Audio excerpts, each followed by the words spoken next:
Olá! São dois os projetos aprovados pelos deputados que reformam as leis nas próximas eleições. Um trata das mudanças gerais, o outro das regras relacionadas ao prazo de inelegibilidade, ou seja, das normas de candidaturas que já tenham sido condenadas pela Justiça. A lei atual determina o prazo de inelegibilidade nos 8 anos que vem depois do término do mandato. A proposta de reforma determina que a contagem do prazo de 8 anos seja a partir da data da decisão que decretar a perda do cargo. Sobre a reforma eleitoral, eu converso com Hélder Salomão, do PT do Espírito Santo. Deputado, é um prazer recebê-lo aqui no Palavra Aberta. Essa proposta é a que gerou mais debates em plenário? Lembrando que a proposta foi aprovada aqui, ainda vai para o Senado e depois ainda vai para o presidente Lula para assinatura. Exato. Bom, primeiro quero agradecer a oportunidade de debater sobre esse tema tão importante, porque isso impacta na vida de todos os brasileiros, o processo, a legislação eleitoral do nosso país. Eu avalio que o que foi votado na Câmara, que ainda será apreciado pelo Senado, traz mudanças positivas em 2 leis, né? Aliás, em outras leis da legislação eleitoral, foram 2 projetos de lei, mas também trazem preocupações. E por esta razão eu tenho, assim, algumas críticas que eu considero importantes a esse sistema. No caso da inelegibilidade, acho que foi um debate difícil, mas importante. Por quê? Hoje nós não temos um número de anos de inelegibilidade definido na lei. Porque quem é condenado no primeiro mês de mandato vai ficar praticamente 12 anos inelegível. Quem é condenado no último mês de mandato vai ficar inelegível 8 anos. Então a legislação ela acabou dando margem, né, para que tivéssemos essas diferenças e um acaba ficando inelegível por mais tempo do que o outro. O que foi aprovado uniformiza. Nós teremos, né, todo mandatário condenado, ele ficará inelegível por 8 anos, a partir do momento em que tiver uma decisão colegiada. Eu considero que essa mudança é uma mudança que uniformiza a sanção a quem pratica ilícito, e quem pratica ilícito tem que ser punido mesmo, desde que haja provas e o devido processo legal. Então esse é um aspecto que eu considero que preenche uma lacuna que estava trazendo, né, questionamentos, porque de fato, né, uma mesma condenação por um mesmo fato tornava inelegível uma pessoa por 12 anos e outra por 8 anos, ou por 9, ou por 10, ou por 11, a depender do estágio em que ela estava no mandato. Então, por isso, né, sim, tem aspectos muito positivos no que nós votamos e tem aspectos preocupantes. E um deles, por exemplo, é a mudança do sistema eleitoral naquela fórmula 110, 80-20 para 110, que eu posso explicar um pouco o que significa isso. Na contagem de votos, tanto os votos para o deputado ser considerado relevante, quanto para o partido, ou no caso a federação, ter direito a representantes na Câmara Federal.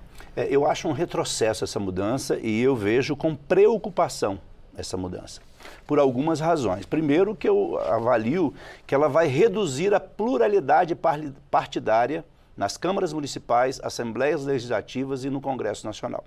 Segundo aspecto é que há um grande risco de concentração de vagas no parlamento nas mãos de pouquíssimos partidos. Esta foi uma tese defendida pelos grandes partidos, por quem mora em grandes estados, com grande eleitorado, por quem mora em grandes municípios. Ela é extremamente prejudicial para pequenos partidos e até médios partidos, para pequenos municípios e pequenos estados. Por quê? Porque tinha lá na proposta do relator uma proposta que era ampliar o número de vagas, né? Ao invés, hoje a legislação diz o seguinte: se tem 10 vereadores numa Câmara Municipal, cada partido ou federação pode lançar 100% mais um, portanto pode lançar 11 candidatos. E nós defendemos que isso fosse ampliado, por quê? Porque para atingir o quociente eleitoral, num estado como São Paulo, numa cidade como Rio de Janeiro, é uma coisa. Agora, você atingir o quociente eleitoral num pequeno estado e num pequeno município é muito difícil. Eu vou dar o exemplo meu lá do Espírito Santo. E a legislação, porque já houve muitas modificações em relação ao quociente, só para atualizar o telespectador, a legislação ela volta para o que era antes de 2014, ou seja, aumenta o quociente eleitoral, aumenta, né? 100%. Ou seja, os partidos que não atingirem 100% já ficam fora das vagas. Eles colocaram aqui 4 fases, mas aqui para nós, a última fase vai ser uma excepcionalidade da excepcionalidade. A primeira fase, os mais votados que tiverem nos partidos que atingiram 100% e que conseguirem atingir 10%. Na segunda fase da distribuição das vagas, são os partidos que obtiverem as maiores médias, né, e que, né, tenham candidatos que tenham atingido pelo menos 10%. Mas a terceira fase, que aí já mostra o defeito do que nós aprovamos, eles preveem uma terceira fase que aqueles partidos que atingiram 100%, que não tiverem candidatos que atingiram 10%, possam, em desempenho individual, possam assumir uma vaga. Então, sabe o que vai acontecer na prática? Em alguns municípios brasileiros, porque o maior impacto não será na eleição na eleição geral para governador, presidente da República, deputados federais e senadores, o impacto vai ser menor nos estados, mas nos municípios, anote o que eu estou falando, Aline, nós teremos muitos municípios brasileiros que apenas um partido vai ter todas as vagas nas câmaras municipais. Anotem isso. Por quê? Vai ser difícil. Então, você vai ter no máximo, nos pequenos municípios, 2 ou 3 partidos que vão ficar com todas as vagas, porque vai ser praticamente impossível que muitos partidos ou federações consigam atingir os 100%. Né? E pode ter um outro risco, de voltar àquilo que nós chamamos, né, de fenômenos que um candidato tinha muito voto e arrastava candidatos sem voto. Eu não quero usar aqui o chamado efeito que foi apelidado, porque, né, a gente falaria de parlamentares que já foram eleitos para essa casa, mas é isso. Um candidato tem um caminhão de votos e aí ele arrasta candidatos sem voto. Por quê? Porque outros partidos não atingiram 100%. A proporcionalidade, ela está sendo desrespeitada, inclusive vale um questionamento. Eu espero que o Senado mude isso. Se não mudar, nós deveremos pensar numa ação na Justiça, porque está ferindo de morte o princípio da proporcionalidade. Eu dou o exemplo do Espírito Santo. Eu fui o deputado federal mais votado do Estado, o mais votado de todos os candidatos. Eu tive 5,77% dos votos e não consegui voto suficiente para me eleger sozinho. E por 2, 3 mil votos, a gente não atinge no Espírito Santo o quociente eleitoral. O quociente eleitoral do Espírito Santo é 208 mil votos, foi na última eleição. O quociente eleitoral em São Paulo é de 180 mil votos. Ou seja, num universo de 20 milhões de votos, você tem um quociente eleitoral de 180 mil. Num universo de 2 milhões de votos, que é o Espírito Santo, válidos, você tem um quociente de 208. O Rio de Janeiro tem 7 milhões de votos válidos e o quociente eleitoral de 179 mil.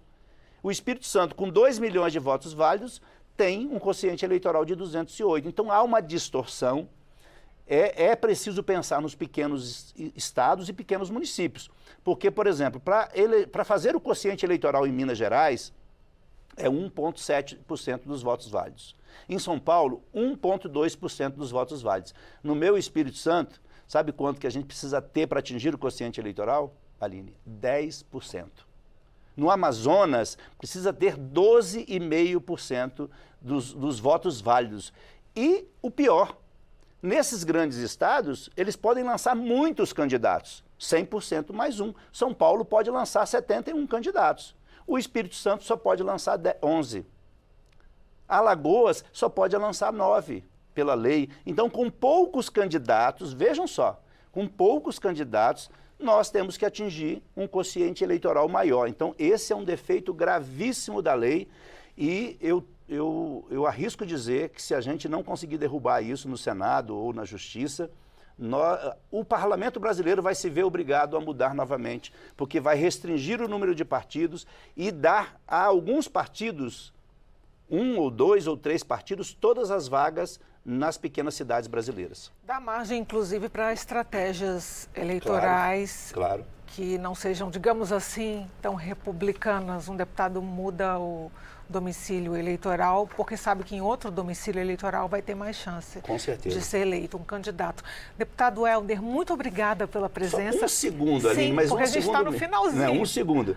Um outro prejuízo foi não ter aprovado as candidaturas coletivas e não ter garantido que cada partido tem que indicar o mínimo de 30% de mulheres nas chapas. Então, no caso das federações, foram duas derrotas também que nós tivemos, né? Candidaturas coletivas são importantes e a participação da mulher na política também é muito importante. Então, mais 2 problemas que nós tivemos. Vamos combinar a próxima entrevista, a gente conversa sobre esses 2 temas, tá bom? Muito obrigada pela presença aqui no Palavra Aberta. Eu que agradeço, um prazer. Eu conversei com o deputado Helder Salomão sobre a reforma eleitoral, ele que é do PT do Espírito Santo. A gente se vê no próximo Palavra Aberta. Até lá.